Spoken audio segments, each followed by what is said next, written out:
Om punten, saya boleh duduk Om? Iya, silakan. Dapat ya? Dapat. Siap.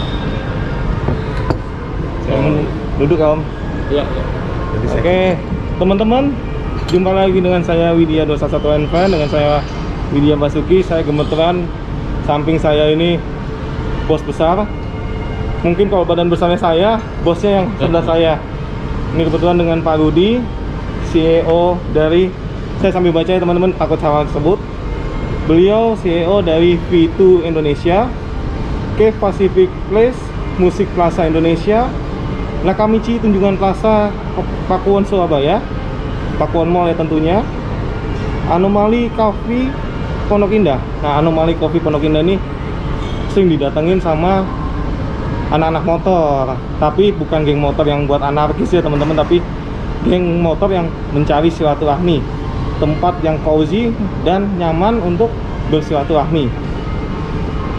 Oke, lalu ada My Center Kuncit apa ya Om? Kuningan City. Oh, Kuningan City. Saya tak tahunya kunyit, bukan kuncit. Apa, Om? Kita bercanda dikit. Nah, YouTube ini sungguh luar biasa. Jujur Om, ini suatu kesempatan yang luar biasa. Saya belum pernah di YouTube channel saya mewawancarai CEO langsung atau pemilik dari owner-owner yang saya tadi bacakan itu. Waduh, saya gemeteran dari kemarin. Saya doa semoga jangan salah kata, jangan salah ngomong, sehingga nanti beliau nggak bisa diliput lagi kembali. Ini teman-teman, intinya hari ini ada hari yang sangat spesial buat saya Om. Makasih banyak waktunya. Sama-sama, thank you juga. Ya, beberapa schedule-nya Om digeser demi untuk saya wawancarai. Terima kasih. Mungkin di sini Om Rudi bisa menjelaskan nama lengkapnya Om. Saya takutnya salah nama dikit bisa dituntut teman-teman, takut saya. Oke, mungkin bisa dijelaskan Om tanggal lahirnya. Tanggal lahirnya nggak perlu Om ya. Jadi gimana bisa sampai sukses ini supaya menjadi motivasi buat teman-teman. Ya, nama saya Rudi Hidayat. Siap. Jadi saya persis 50 tahun usia. Wow. Jadi ya baru 50 tahun. Baru 50 tahun. Masih kelihatan muda. Dan ya saya ngerintis usaha dari tahun 92. Jadi hampir 29 tahun gitu ya. 29 tahun ya Om. 29 tahun ya. Jadi kita bergeraknya memang di dunia teknologi lah. Gitu. Wow. Jadi dimulai dari dunia teknologi, tapi lebih spesifiknya adalah audiovisual. Audiovisual. Baik untuk keperluan istilah perusahaan atau government, tapi juga untuk keperluan untuk rumah. Jadi lebih ke home audio gitu. Home audio. Home audio. Seperti saya sampaikan juga memang ada beberapa yang saya lakukan di dunia F&B. Jadi makanya tadi ada Anomali Food Coffee. and beverage Ya, di food and beverage. Jadi kita ada Anomali Coffee, ada Brown Park Coffee di sini di Lamoda, Plaza Indonesia, dan juga ada Cacago bubble tea di Pantai Indah Kapuk dan juga di Kuningan City. Nah, tadi saya lupa ngomong ya Om ya. Cacago. Mohon maaf Om. Ada yang kelewat soalnya tadi saya nggak ada Instagram. Apa-apa. Jadi itulah sekilas tentang saya. Sekilas tentang Om ya. Jujur pertemuan ini teman-teman, ya satu hal yang luar biasa. Ya kalau nggak ada campur tangan Tuhan, saya yakin saya nggak bisa mewawancarain orang sukses seperti beliau. Amin. Luar biasa.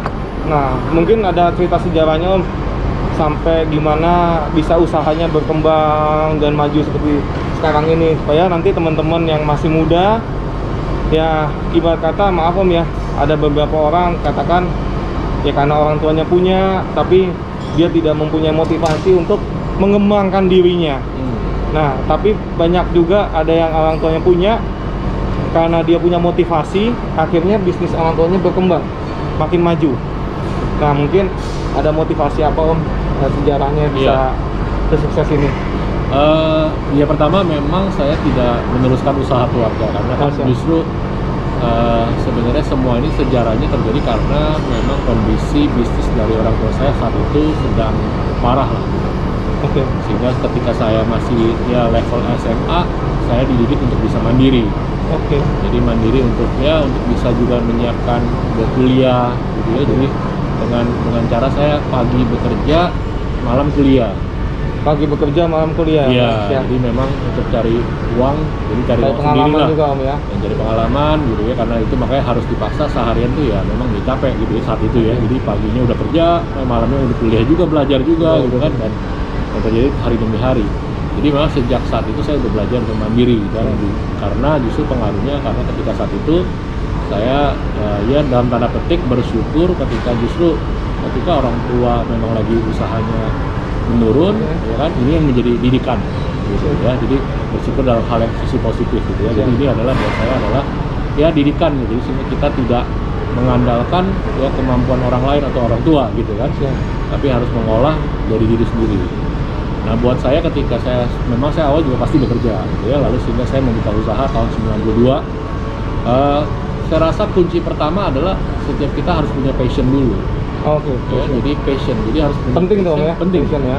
Jadi passion, karena dengan passion kita bisa fokus, ya kan? Dengan passion juga kita akan terpacu terus-menerus bekerja keras, ya. Karena kalau orang udah passion dalam pekerjaannya, biasanya ya kita tidak akan merasa capek, tidak akan merasa letih, kita nggak akan merasa juga bosan.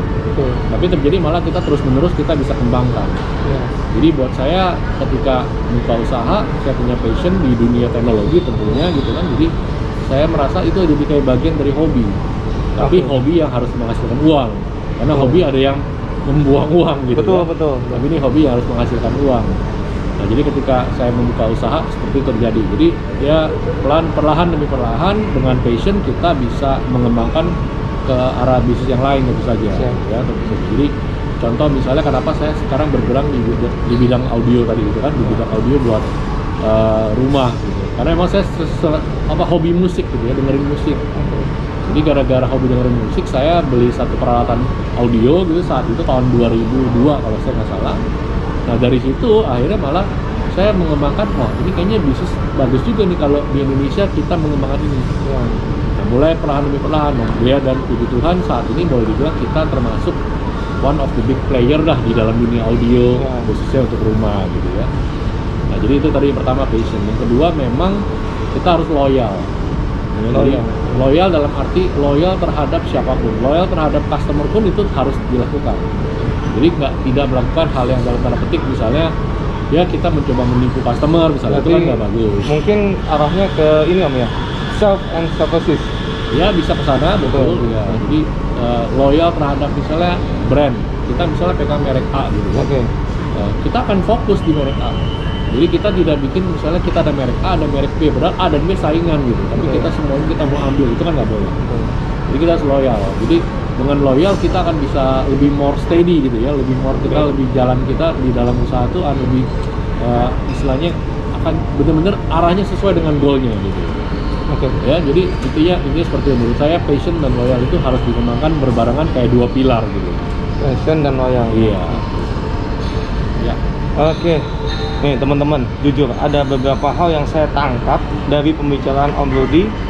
Contoh ya, kalau misalnya katakan kita terpuruk, jadi tidak ada yang hal-hal yang kita nggak bisa lakukan.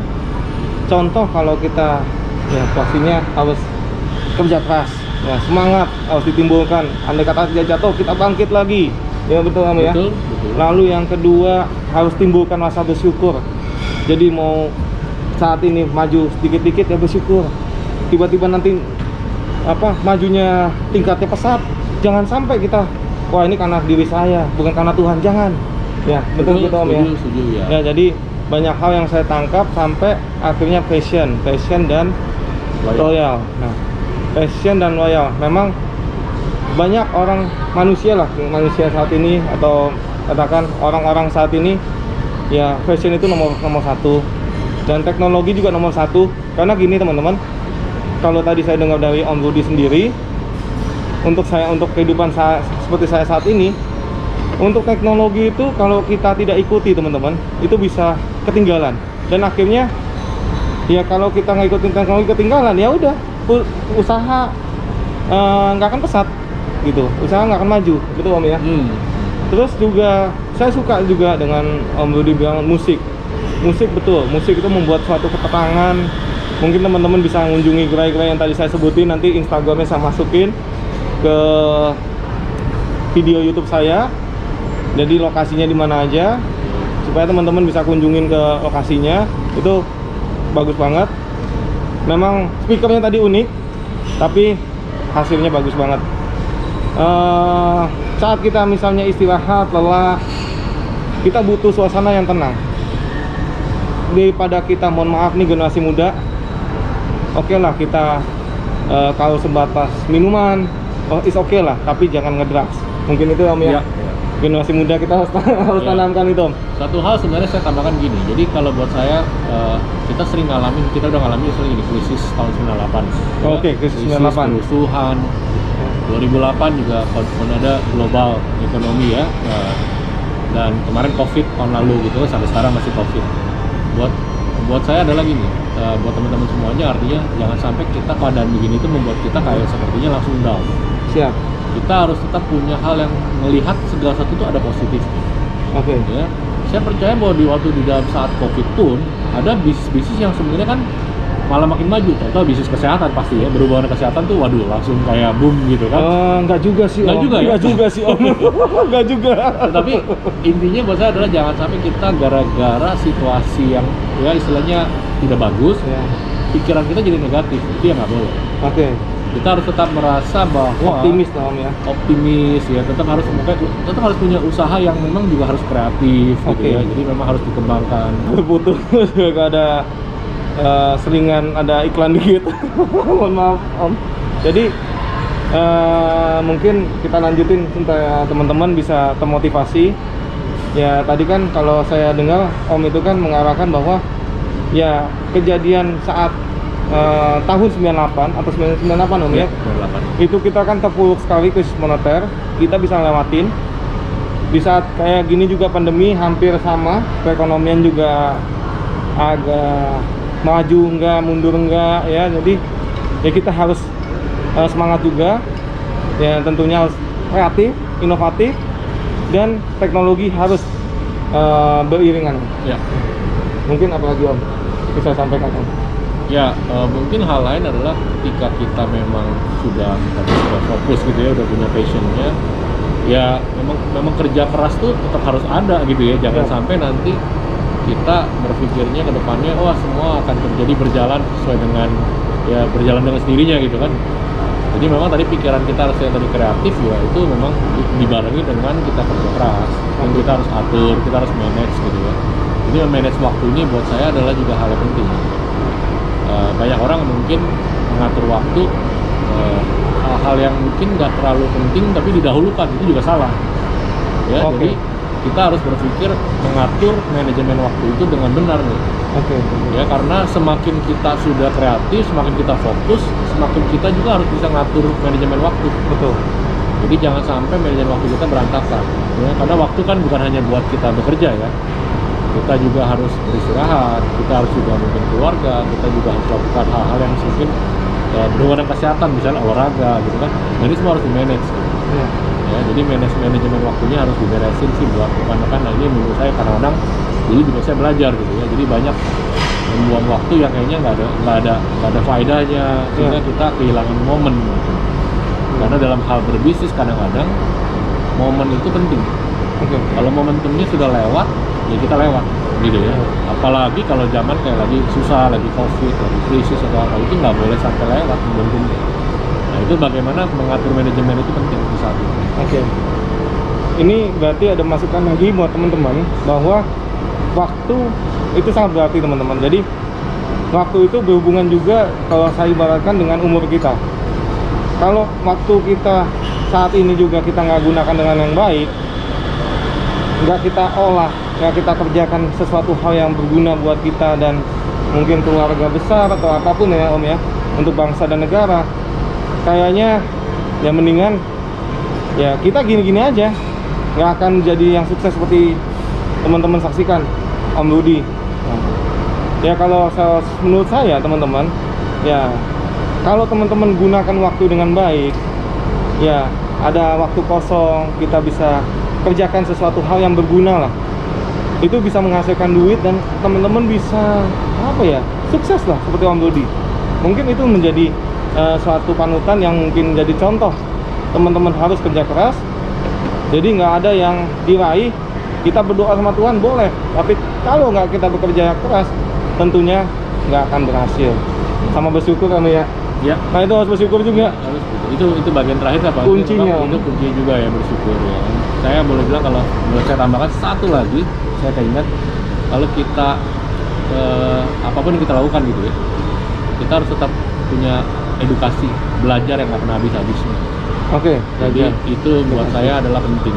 Jadi saya sampai saat ini pun saya masih sering misalnya membaca buku, baca majalah, pokoknya semua hal yang membuat saya itu menambah pengetahuan gitu ya, knowledge. Karena buat saya itu penting. Kenapa? Karena yang kita pikirin orang sering salah. Visi itu bukan ngomongin visi tahun ini. Visi itu harus kita pikirin 5 tahun ke depan. Jangan ngomongin tahun ini, tapi tahun depan aja pun kita sudah terlambat kalau kita baru pikirin sekarang. Yang harus kita pikirin 5 tahun lagi kita mau jadi apa, 5 tahun lagi kita mau ngapain. Itu yang harus kita pikirkan ya. Makanya kalau kita mikirin, kita nggak ngomongin langkah ke depan, tapi 3 langkah ke depan harus kita pikirkan. Mau ngapain gitu ya. Supaya apa? Berkompetisinya jadi kita lebih kuat. Ya, kita sudah pikirin 3 langkah di depan, mungkin rekan-rekan yang lain masih mikirnya 1 langkah doang gitu kan. Ya, tapi dengan apa? Dengan edukasi, dengan belajar. Makanya edukasi buat saya adalah never ending story. Harus terus belajar. Itu aja. Oke. Thank you. Jadi teman-teman, kalau teman-teman ketahui manajemen waktu, lalu selalu tetap belajar, ya, pengalaman hidup yang tidak terlupakan. Lalu mungkin teman-teman harus buat juga program, progress yang apa sih yang misalnya mungkin Om juga pernah lakukan. Misalnya pengen ini, lakukan ini, pastikan harus ada progress. Saya harus lakukan apa nih, usaha apa sehingga saya bisa mencapai suatu titik yang ya kepuasan tersendiri lah kalau udah sampai ke titik itu. Mungkin ya itu Om ya. Jadi progresnya penting. Mungkin kalau dari saya nih Om, saya biasa menerapkan POLC Om, sama Spirit the Corps. Jadi P itu planning, perencanaan. Jadi perencanaan mau ngapapun kita harus punya perencanaan. Leader atau leading. Jadi walaupun kita memimpin, ibarat kata anak buah kita nggak benar, ya pimpinan juga hancur gitu. Lalu organizing, organisasinya kelewat, organizing. Jadi gimana caranya kita memimpin suatu organisasi yang baik, yang sehat, sehingga organisasi itu bisa berjalan dengan maju dengan baik. Lalu POLC. Nah ini yang suka ini Om. Suka kadang-kadang, mohon maaf, mungkin kalau kita kan bukan orang bule Om ya. Yang mungkin kita kan orang Indonesia yang kadang-kadang mohon maaf. Ya contohnya saya sendiri lah, nggak usah orang Indonesia, tapi contohnya saya ibarat kata controlling. Kadang-kadang kita mengontrol kerjaan kita, mengontrol waktu kita, mengontrol sesuatu hal yang misalnya anak buah, itu pasti kan ada loss. Untuk kontrol akhirnya nggak bisa mencapai sesuatu hal yang baik karena kontrolnya loss. Kalau kontrolnya sudah bagus, diceknya baik, pasti maju. Nah, satu lagi nih Om, yang satu lagi tuh adalah Spirit the Corps. Kenapa saya bilang Spirit the Corps atau Spirit the Corps yang saya tanamin Om? Spirit the Corps itu adalah kerja sama tim. Jadi buat kata tim itu satu melakukan kesalahan teman-teman, semua gagal. Jadi nggak akan mencapai tujuan. Jadi kalau ada satu tim yang melakukan kesalahan, kita koreksi cepat-cepat, kita lakukan pembenahan secara cepat, sehingga semuanya sesuai dengan rencana, sehingga kita jalan beriringan dan pastinya berhasil. Itu sih Om, kalau yang saya terapin. Memang masing-masing kehidupan baik Om dan saya memang ya ada kemiripan, tapi posisinya memang demi kemajuan bersama teman-teman. Jangan patah semangat, tetap ya bekerja yang keras ya Om ya. Ada lagi nggak Om yang mau disampaikan Om? Ya cukup itu aja. Siap. Sudah banyak itu. Wejangannya udah banyak. Siap. Gitu, ya kan? Jadi apapun siapapun mungkin punya caranya yang berbeda, tapi tujuan goalnya adalah sama. Ya. Jadi teman-teman yang telah menyaksikan YouTube channel saya, jangan lupa like, subscribe, komen, dan share. Ini jujur, hari ini saya wawancara pertama kali di YouTube channel saya, CEO-nya langsung, Pak Budi. Jadi salah ngomong Pak, panjangannya apa Pak tadi Pak? Hidayat. Pak Budi Hidayat ya. Supaya nggak salah, nanti saya akan tulis Instagramnya beliau, supaya teman-teman bisa kunjungin. Lalu jangan lupa kunjungin di Instagramnya beliau di Pitung Indonesia, karena promosi-promosi tentang IT ya Om ya, Ya, teknologi. IT, teknologi dan Ya, riset juga Om ya, ya betul. Audio. audio itu teman-teman bisa kunjungin. Nah kebetulan tadi saya juga sedang kunjungin gerainya beliau, tokonya beliau yang wah, suaranya mantap, dan ada promo buruan datang, keburu kehabisan. Jangan sampai Anda yang dapatnya display, mendingan dapat yang baru dibanding display. Betul Om ya? Tapi displaynya juga masih bagus, tentunya Om ya, kualitas dijaga sama Om Rudi. Oke teman-teman, semoga video tayangan saya liputan dengan Om Rudi bisa menjadi inspirasi buat anak-anak muda saat ini. Jauhi narkoba, tetap semangat, hidup sehat, karena pandemi harus kita lewatin bersama-sama. Salam selalu sehat dan salam sukses selalu buat kita semua. Dah.